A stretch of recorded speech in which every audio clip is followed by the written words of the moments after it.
Good afternoon, everyone. At the moment we are here at the sports complex here in Tomari. It is very windy at the moment, but I think the sound is good because I am having this microphone. This microphone comes with this camera. Really nice. It is already 5 o'clock. Today I work from 6 o'clock and I finish 2 o'clock. Then I went to Salamander Bay Shopping Square. I parked there and transfer videos from this camera to the to my computer. It takes maybe 1 hour of transferring the files.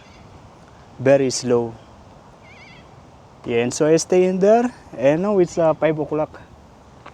And originally my plan is to come here after work to do some jogging, running here at the oval in the playground, and then after I'll go for swimming. But I won't be able to go for swimming because they are going to close in 30 minutes.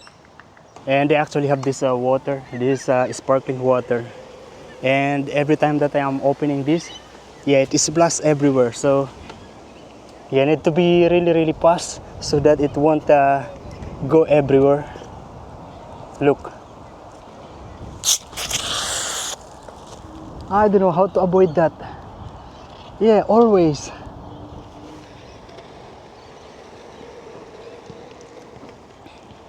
I don't open this anymore when I am inside the van.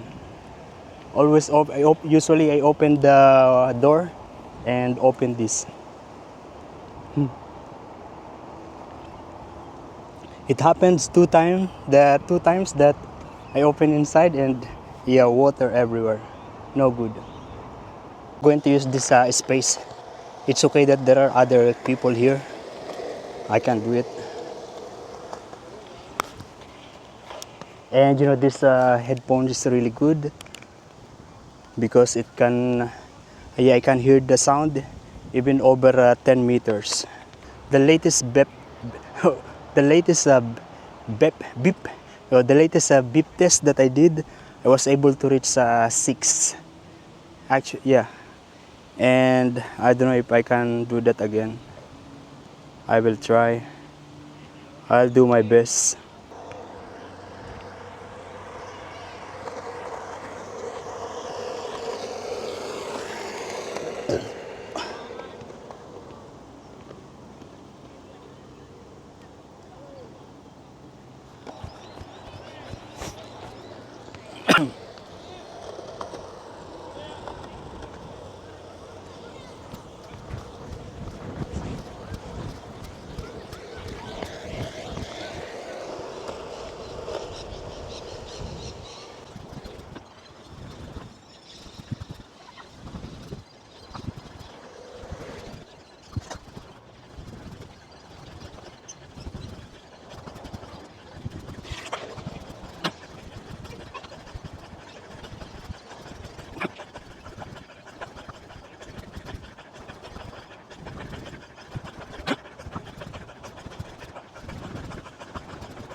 That was actually amazing.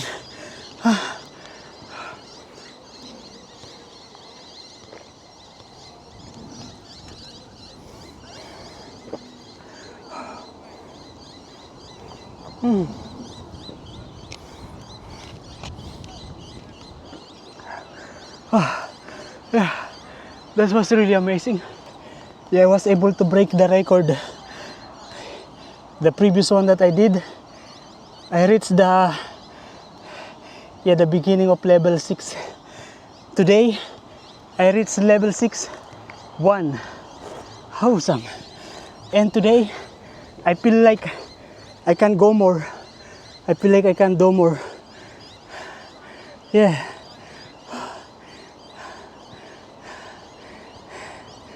Amazing. But it's actually painful to the legs. The whole legs. Yeah, from here all the way to my toenail. Yeah, all the way to my toes. It's painful. Not painful, but sore. Manageable. That's it.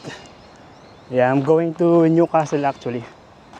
Yeah, I'm day off now, but I have just one day off, just tomorrow. Yeah, supposed to be I have 2 days off, tomorrow and the next day. But yeah, if you remember the Filipino guy, the new guy, yeah, he resigned like on the spot resignation. Yeah, I don't know the reason. Yeah, and because of that, all of us in the kitchen, yeah, canceled the day off. So all of us are going to work, yeah, 6 days. I'm not going to do something like that, yeah, on the spot resignation, because it is surely going to affect the, you know, the system, the scheduling. Yeah, so I'm going to Newcastle today, do my laundry, and yeah, I have also another thing to do in my apartment.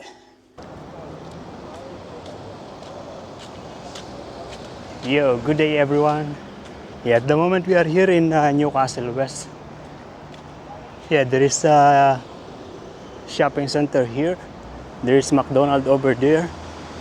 And yeah, there is a water here in this creek. Very nice. Normally, just a little water. Not much like that. Yeah, it's good because in the previous weeks, there was a rain. But yeah, again, looks like it is going to rain today actually. Yeah, and I actually just had my haircut and it feels so good and I like it. I had this kind of haircut always before, but then I stopped going to the barber shop and just doing the haircut by myself, and it was not really the best one when I cut by myself. Now it is so good again. I'm going looking for a place to eat, not in KFC. Yeah, there's one Filipino restaurant over there. Oh, it says they are still closed, and I'm not willing to wait. Yeah, so I'm just going to eat in restaurant somewhere inside there, in the shopping center, in the Thai restaurant. But last time I ate there, I waited 30 minutes to get the food, but it's okay. Well, actually, the Chinese restaurant over there, yeah, they are permanently closed. Also, this Thai restaurant, no more. Now I don't know where I'm going to eat. And I'm actually going back now to the Filipino restaurant. Maybe they are open now. Because according to the Google Maps, they open by 11:30. Yeah, it was 11:30 when I first went there. If they are still closed, there is another option. There is a Thai restaurant this side. Yeah. Okay, they are open. Nice. Yeah, and I'm here. I'm having this.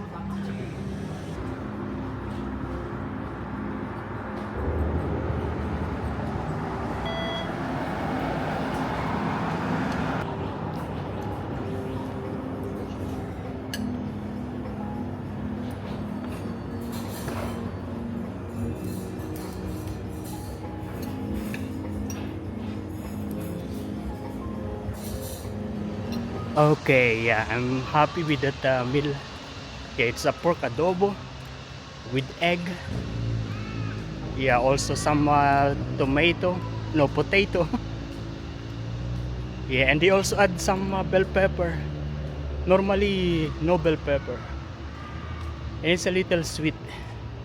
You know, here in Australia, I've never seen any sign of yeah, jaywalking.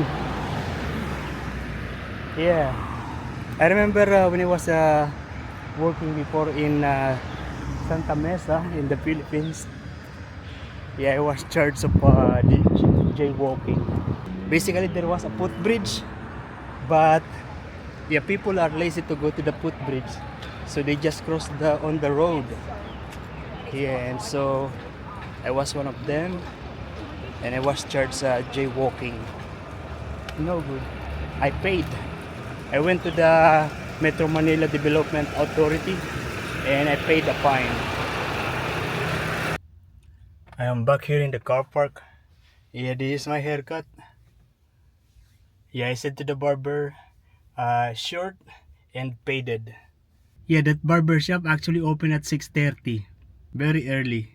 Because you know the rest of the barber shop, they open at 9 o'clock. Yeah, and that barber shop is also near to my apartment. Actually, it is in Jesmond Shopping Center, Shopping Village. Yeah, I was just I'm just laying down here in the bed, and I'm actually waiting for the droplets. Yeah, if you remember, I break this, I remove the ceiling so that I can figure out where's the water coming from. Yeah, there is a leakage here.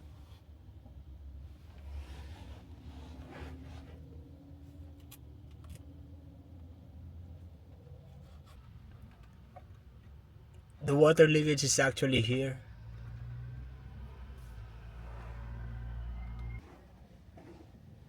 Forever young, I wanna be forever young.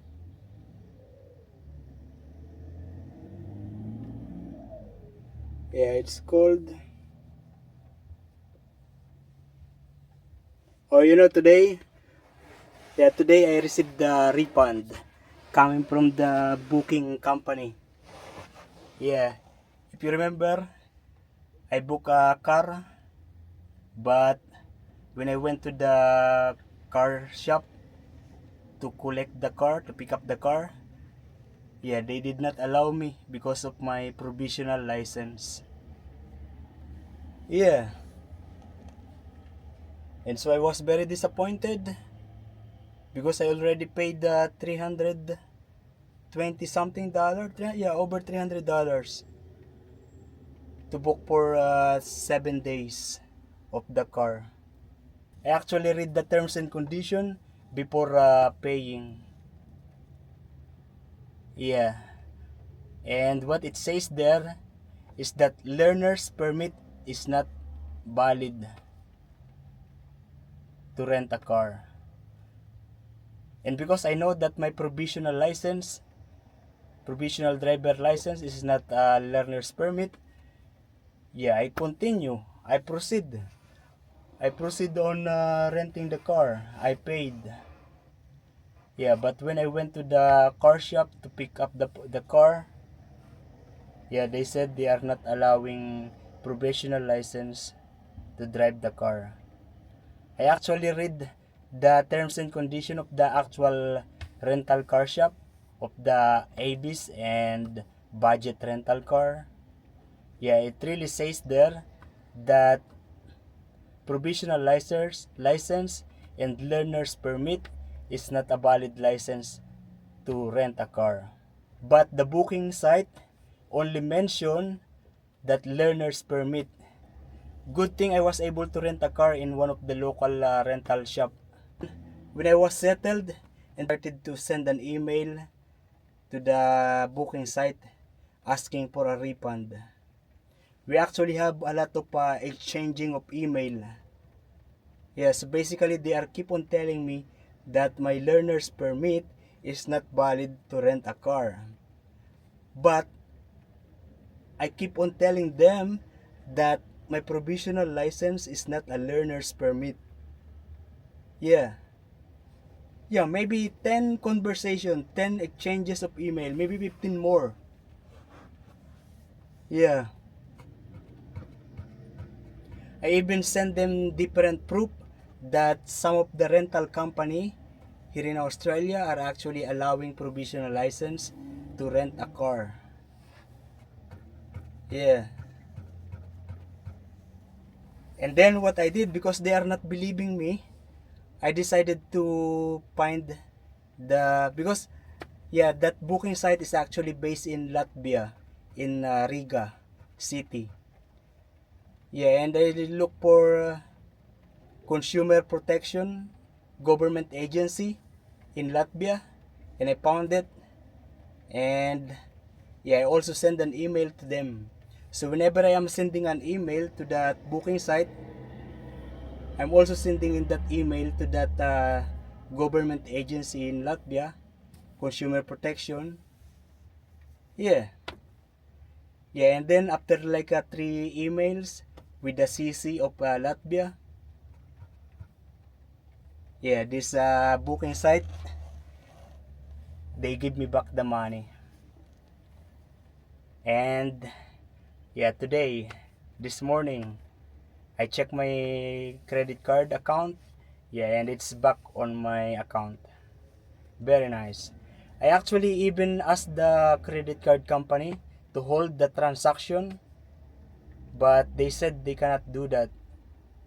They can only, because it's a allowed transaction, so they said they cannot do anything.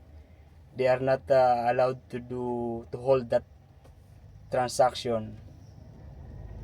They told me that I need to contact that booking site and ask them to refund the money. Yeah, so that's what I did.